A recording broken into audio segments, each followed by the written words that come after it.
Hello everyone, क्या हाल चाल। Welcome to my channel. NEET 2026 का बायोलॉजी का सिलेबस आपको पता होगा ही। क्या एडेड टॉपिक था, क्या डिलीटेड टॉपिक था। अगर नहीं पता तो उसका पीडीएफ आपको मेरे टेलीग्राम चैनल t.me/आनंदमणि 001 पे मिल जाएगा। ठीक है, तो सिलेबस से रिगार्डिंग जो भी कंफ्यूजन है ऑफिशियली वो तो आपको तुरंत पता चल जाएगा। साथ ही साथ नई एनसीईआरटी वर्सेस ओल्ड एनसीईआरटी में जो करेक्शंस हैं उस पे भी मैंने एक डिटेल वीडियो बना दिया था कि नई एनसीईआरटी आपको फॉलो करनी है। सिर्फ एक करेक्शन जो ओल्ड एनसीईआरटी में है वो सही है, नई एनसीईआरटी में गलत कर दिया है, तो उस करेक्शन को फॉलो करना है। इसका भी पीडीएफ मैंने यहां टेलीग्राम चैनल पे डाल दिया है। बट आज के वीडियो में हम इससे भी ज्यादा इंपॉर्टेंट बात करने वाले हैं। वो ये है कि बहुत ऐसी चीजें आपके एडेड टॉपिक के सिलेबस में है जो किसी काम की नहीं है, और बहुत ऐसी चीजें हैं जो आपके एडेड टॉपिक में नहीं है, मतलब डिलीटेड टॉपिक का पार्ट है बट वो बहुत ज्यादा इंपॉर्टेंट है। तो इस वीडियो को एंड तक जरूर देखना। बट वीडियो शुरू करने से पहले एक इंपॉर्टेंट अनाउंसमेंट और कर देता हूं बेटा। आपको मैंने प्रॉमिस किया था चैप्टर चेकलिस्ट कि हर चैप्टर से आपको एनसीईआरटी से क्या पढ़ना है या एनसीईआरटी के बियॉन्ड क्या क्या पढ़ना है उसकी पूरी चेकलिस्ट की पीडीएफ दे दी जाएगी।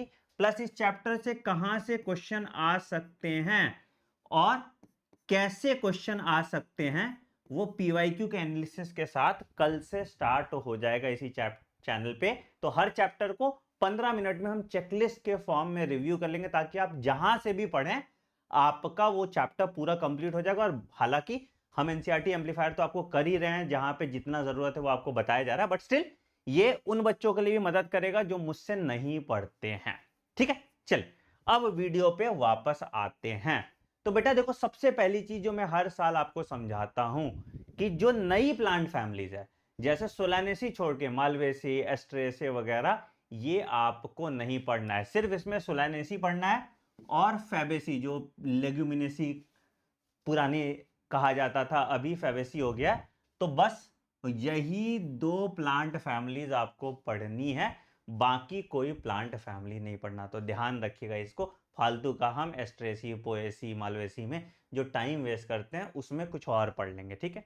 दूसरा, जितना भी सेंसस का डेटा दिया गया है रिप्रोडक्टिव हेल्थ चैनल में चैप्टर में, ठीक है, वो इंपॉर्टेंट नहीं है क्योंकि वो डेटा रेलेवेंट ही नहीं रहा अब, है ना, क्योंकि उसका सिग्निफिकेंस लॉस है, तो उस पर कभी सवाल नहीं आएगा। फिर बायोडाइवर्सिटी का भी जितना डेटा है वो सारा डेटा पुराना है, तो उस पर भी कभी कोई सवाल नहीं आएगा, तो उसको भी आप स्किप कीजिएगा, उसमें टाइम वेस्ट मत कीजिएगा। और कैम पाथवे, इस पे भी कभी सवाल आज तक नहीं आया है, तो इस पे भी सवाल नहीं आएगा, तो इसके लिए आप निश्चिंत रहिएगा। ठीक है, बट ये तो स्किप वाली बात हो गई। ठीक है, बट इससे भी ज्यादा इंपॉर्टेंट ये है कि बहुत कुछ आपकी एनसीईआरटी में नहीं दिया है जो आपको पढ़ना है।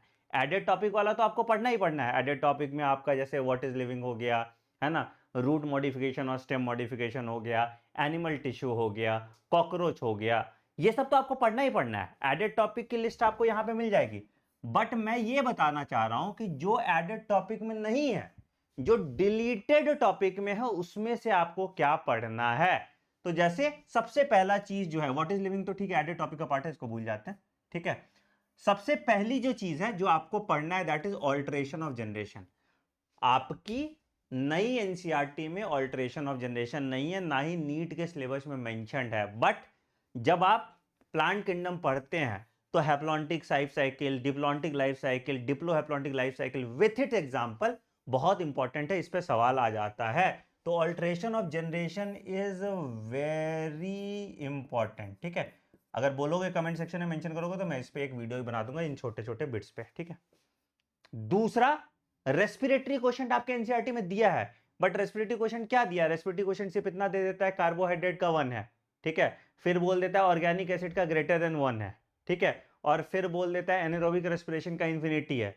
फिर बोल देता है प्रोटीन का लेस देन 1 है और फैट का लेस देन 1 है। बट आपको जैसे इसमें मैलिक एसिड का रेस्पिरेटरी क्वेश्चन जानना चाहिए, 1.33 होता है, ऑक्सैलिक एसिड का जानना चाहिए। ठीक है, तो रेस्पिरेटरी क्वेश्चन में बियॉन्ड एनसीईआरटी जाके आपको चीजें देखना पड़ेगा।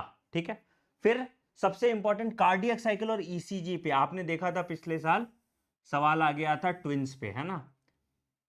तो कार्डियक साइकिल और ईसीजी पे भी इस तरह के सवाल आ सकते हैं। बहुत कम दिया गया है आपकी एनसीईआरटी में कार्डियक साइकिल और ईसीजी, इस पे ट्विस्ट करके दुनिया भर के सवाल बनाए जा सकते हैं। तो ये भी बहुत बहुत इंपॉर्टेंट है कि आप इसको बहुत ज्यादा डिटेल में पढ़े। हालांकि आपको सारे फिजियोलॉजिकल मैकेनिज्म जैसे काउंटर करंट मैकेनिज्म वगैरह ये आपको थोड़ा डिटेल में जाके पढ़ना ही पड़ेगा कॉन्सेप्चुअल चैप्टर वाला, बट उसमें से ये सबसे ज्यादा इंपॉर्टेंट हो जाता है, ठीक है। फिर जॉइंट्स की बात करते हैं, तो जॉइंट्स में आपको सूचर दिया है, फाइब्रस जॉइंट के एग्जांपल दिए हैं, आपके सारे सिनोवियल जॉइंट के भी एग्जांपल दिए हैं। बट आपका जो जॉइंट होता है, जो कार्टिलेजनस जॉइंट है, कार्टिलेजनस जॉइंट्स के एग्जांपल आपके नहीं दिए हैं, तो उन कार्टिलेजनस जॉइंट के एग्जांपल भी आप मेंशन कर लीजिएगा, क्योंकि इस पे match the following type questions आ सकते हैं। तो ये भी बड़ा इंपॉर्टेंट हो जाता है आपके लिए, ठीक है। फिर उससे भी ज्यादा इंपॉर्टेंट है रिफ्लेक्स एक्शन। रिफ्लेक्स एक्शन आपके एनसीईआरटी से डिलीट कर दिया गया है, बट रिफ्लेक्स पे सवाल आता है, उसमें भी खास करके आपका dorsal root ganglion, ventral root ganglion, इस पे सवाल आ जाता है ना। उसके लेबलिंग पे सवाल आ जाता है कहां पे प्रेजेंट होता है, तो this is also very important. फिर मैकेनिज्म ऑफ हार्मोन एक्शन आपके एनसीईआरटी में बहुत कम दिया हुआ है, तो इसको भी आपको बहुत ज्यादा डिटेल में पढ़ना पड़ेगा। और इकोलॉजिकल पिरामिड सबसे इंपॉर्टेंट, इकोलॉजिकल पिरामिड एनसीईआरटी से बोल देती है पिरामिड इन्वर्टेड है, पिरामिड अपराइट है, या पिरामिड स्पिंडल शेप का है, ठीक है, नंबर के बेसिस पे या बायोमास के बेसिस पे या एनर्जी के बेसिस पे बताया जाता है। बट इसमें बहुत सारे एक्सेप्शंस होते हैं कि इस केस में इन्वर्टेड हो गया, इस केस में ऐसा हो गया, जैसे pyramid of parasitic food chain में पिरामिड ऑफ नंबर इन्वर्टेड हो जाता है। तो वैसे करके बहुत सारे ऐसे एक्सेप्शंस होते हैं, कहां पे स्पिंडल शेप हो जाता है, जैसे लेक में बायोमास का, है ना। तो ये exceptions are very important in this also. तो ये कुछ ऐसे टॉपिक के ओवरव्यूज थे जो मैंने आपको बता दिया, जिनको आपको ज्यादा डिटेल में पढ़ना चाहिए, जिसपे कॉन्सेप्चुअल सवाल बन सकते हैं, और ये आपके एनसीईआरटी से मिसिंग हो सकता है। तो इसको आप अच्छे से कीजिए। हालांकि आपको हर चैप्टर का चेकलिस्ट मैं प्रोवाइड करना स्टार्ट कर दूंगा कल से। कौन से चैप्टर से पहले तुमको चाहिए कमेंट सेक्शन में मेंशन करना। और अगर कोई ऐसा टॉपिक है जिसको तुमको बहुत डिटेल में पढ़ना है, खास करके ह्यूमन फिजियोलॉजी, ह्यूमन रिप्रोडक्शन का चैप्टर, तो उस टॉपिक का नाम भी मेंशन कर दीजिए। तो साथ के साथ जो आपकी एनसीईआरटी एम्पलीफायर सीरीज चल रही है, इसके साथ इन टॉपिक्स को भी हम डिटेल में करा देंगे, ताकि तुम्हारी लाइफ सॉर्टेड हो जाए। देखो यार, नीट के एग्जाम में अब रह गया है मुश्किल से 7-8 महीना, मतलब 220 दिन के आसपास। अब इस 220 दिन में तुमको सिलेबस भी कंप्लीट करना है, 25,000 क्वेश्चन भी करना है, और टेस्ट भी करना है। तो अब आपके पास एक्सपेरिमेंट का टाइम नहीं रहा कि मैं ये कर लूंगा ये कर लूंगा। आपके पास एक फोकस्ड टारगेट होना चाहिए। और अगर तुम नीट 2026 की तैयारी में स्ट्रगल करो तो मेरी बात मानो, और मेरा एक बैच है जिसका नाम है नीट 2026 का सिलेक्शन बूट कैंप। आप मेरे वेबसाइट sciton.in पे जाएंगे, मेरे ऑफलाइन कोचिंग में आएंगे, तो आपको ये बैच दिख जाएगा, दैट इज नीट 2026 का सिलेक्शन बूट कैंप, जो प्राइस हमने उसकी 50,000 रुपए रखी है। तो इसमें देखो फीस मैं तुमको समझा देता हूं ताकि तुमको आसानी हो जाए। तो जो इसकी ट्यूशन फी है दैट इज 50,000 रुपीज, बट अगर तुम 15 तारीख से पहले रजिस्टर करते हो तो ट्यूशन फी आपकी हो जाती है 35,000 रुपीज, ठीक है। तो मतलब तुम अभी रजिस्टर करोगे 5,000 रुपए देके इसी वेबसाइट से, और 35,000 रुपीज और देके तुम इस कोर्स में इनरोल कर लोगे, ठीक है। ये तो ट्यूशन फी वाली बात होगी।